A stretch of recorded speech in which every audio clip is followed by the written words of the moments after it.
Many of you have heard about the mob. You know, some of you might even be in it. But I bet none of you know the legacy behind the Belmont mob. Let's take a trip back and learn a little bit about the early days of the Belmont mob. It was a cold, windy October evening.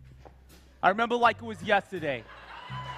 The moon illuminated her big blue eyes, her perfect figure, her beautiful ankles as she walked into my office. But she had a disturbed look on her face, like she'd just seen a ghost. I remember something was wrong, but how wrong? Well, I was in for a surprise. Are you Detective Bernard Pola? Who wants to know? The name's Acklin. Addie Acklin. Nice to meet you, ma'am. Enchanté. Enchanted. Yeah. Say, you can drop the Detective Bernard Pola. They call me Beepo around here. What's a gal like you doing out by yourself at this hour? Well, Detective, I've come to report a murder. Say a murder? Yeah, Detective, a murder. I was walking back to my mansion earlier this evening when I heard a scream in the dark, so I ducked down behind a gender-confused deer. There was... I know the one. You know the one? I know the one. It's right next to my house. There was some hustle and there was some bustle. They tend to go together, you know. So like I was saying, I was behind the deer, it was dark, I couldn't get a great view, but I heard the murderer say, "From here to anywhere," before he ran off into the night. Most peculiar. Did you get a look at the victim? I pulled out his card and it said that his name was Gibson and that he lived in Wilson. What'd he look like? Willie! Come on now, young lady. I haven't got all night when there's a murder at large. I didn't get to tell you the most bone-wrenching part. Go ahead and wrench my bones. All that was left was the head. Scratch that. All that was left was the body. The body? He was headless. The head was apart from the body? It was apart. 1 second. Hey, fellas, keep it down, huh? I knew right then and there that this could only be the work of the mob. No other criminals in these parts would commit such a horrific act. The boisterous gang was big in numbers and even bigger in crime. Addie Acklin. She's a beaut. You mean the murderer took the head? That's sick M.O.B. Wait, you know who did this? We're not dealing with the who here, lady. We're dealing with the largest gang this side of the Mississippi. They've been terrorizing these parts for decades. Well, what are you gonna do about it? I'm gonna go out and track down the mob. It won't be easy. No one knows where the hideout is, but I'll start with Massey. Massey, you mean Jack C. Massey? Yes, Jack C. Massey. Why him? Because he's the most powerful politician in town, Toots. And I heard he's in cahoots with the mob. He'll tell me where to find him. I heard that they hang out at netball games. Netball games. You could try there first. I could. Gee, Detective, I sure hope you find him. Oh, I will. I'm almost certain the mob's behind this. But as for you, Addie Acklin, That's me. don't leave town, Toots.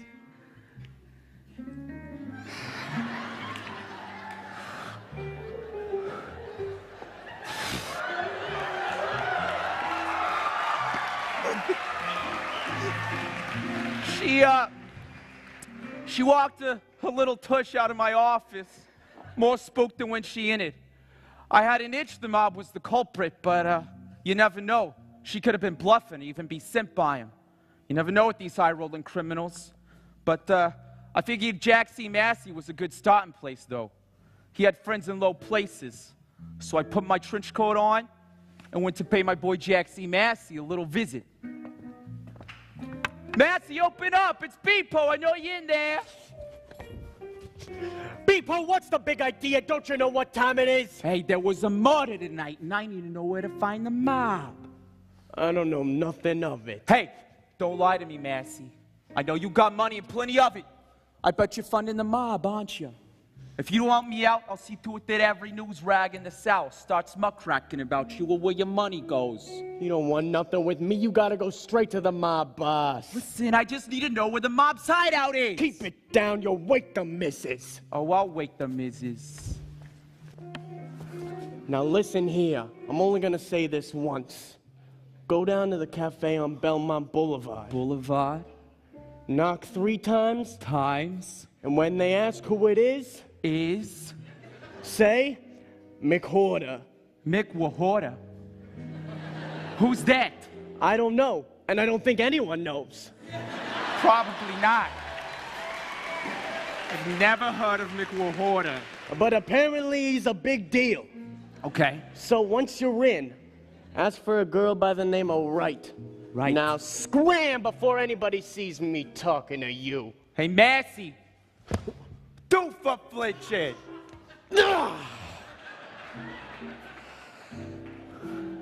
I didn't know if Massey was telling me the truth, but I decided to take a risk and go down to the cafe. I was determined to track down the mob. Who's there? Mick Wahorda. Welcome to the cafe. I really like what you've done with the place. I never thought Paisley would have worked, but it does. It ain't much. So, what'll have?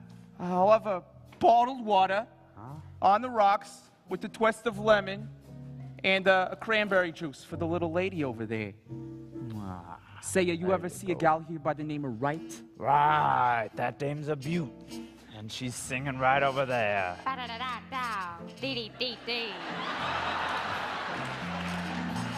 Music to my ears. Yeah. Thank you very much.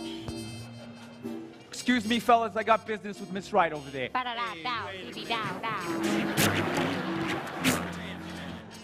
No one sees right without something first. Did you say Maddox? Maddox, he's sitting right over there. With the hat. Hey, fellas, keep it down. I heard of Maddox before. He was a big shot on Wall Street and played the market until he realized that there was more money to be made in bottled water. So he ditched the streets of New York for the speakeasies of Nashville. He was a rich man with a taste for fine food and finer clothing. Though he was a wealthy fella, I knew he could be bought cheap. Maddox!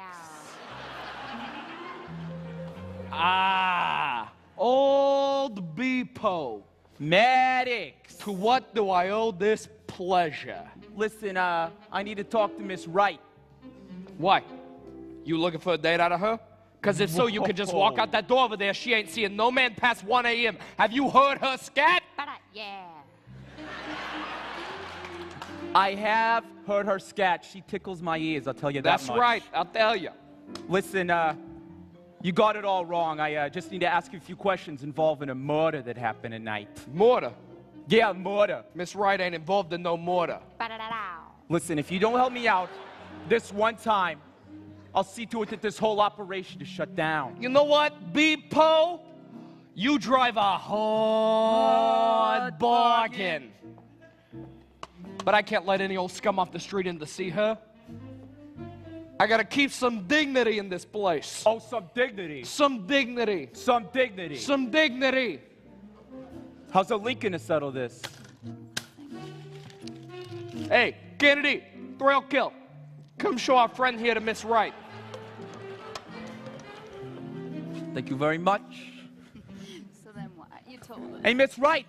Don't you know better than to spook a woman like that? I am awful sorry, ma'am. My name is Detective Bepo, and I was wondering if I could ask you a few questions. Depends what it's concerning. Well, Jaxie Massey told me that you could tell me where to find the mob. Oh, old Jackie was pulling your leg.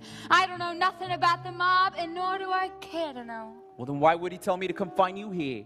Well, we used to go steady back in the day, and ever since we broke things off, he's done nothing but try to ruin my life. Well, why's that? Well, we used to be real close, you know. Then he started seeing these other ladies. Inman, Pat, and Maple. All these other ladies started being with him that it made it almost impossible for me to even see him. So when he started going with these other ladies, I started going with another man. Okay, who's the lucky fella, huh? He's a big, hairy guy. They call him Bruiser. Bruiser? It took me a minute to put a face with the name, but I remembered him, that filthy animal. I was on a case a few years back, and he was the #1 suspect. A little rumble went down between the mob and the Bisons, their rival gang. The boys on the force and I couldn't muster up enough evidence to prosecute, So Bruiser was let off the hook and he cut out of town. Are you done monologuing? I gotta go scat, okay? Bear with me. You seen Bruiser lately? Nah, we ended real bad. I did see him the other night, though, on the curb in front of the cafe. I don't know what he was doing, pedaling in the street or something. Thank you very much for your time, Miss Wright. This is exactly the kind of information I was looking for. But just to be safe, don't leave town, Toots.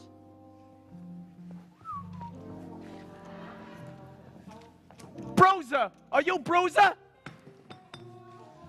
What's it to you there, laddie?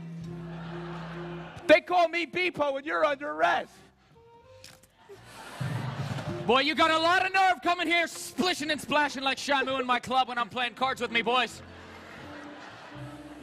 Listen here, why don't you just confess and it'll be over quick and easy like. Confess to what? There's nothing to confess to. Don't play coy with me, kid. The murder of Mr. Gibson. You're the ringleader of the mob. You know I'm innocent.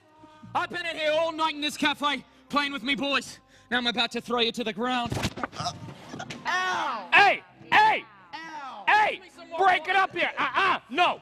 I'll pour it on him. Get off of me! What's wrong with you? He said I did a murder. He didn't do no murder. You were at my cafe all night, wasn't he, boys?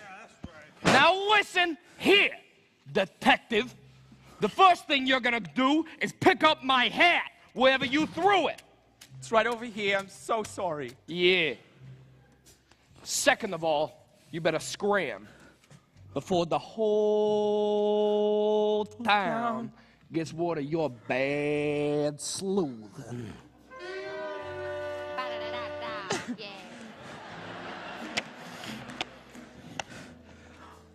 I was ashamed. 20 years on the force and I let a slip up like this happen. It was just some bad detective work. But I hung my head and went back to the apartment, to my study. Hey, fellas, keep it up, huh? Take the bass for a little walk. I went to my apartment and reclined in my armchair. It was made of leather. I dove into some literature, Steinbeck. And I started to replay Addie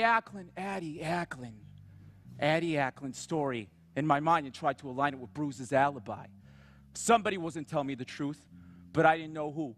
So I decided to let the case rest until the morning when I could get the whole force involved on Gibson's suspicious murder. If Bruiser was the ringleader of the mob, this was all his doing. No, if I could only prove it.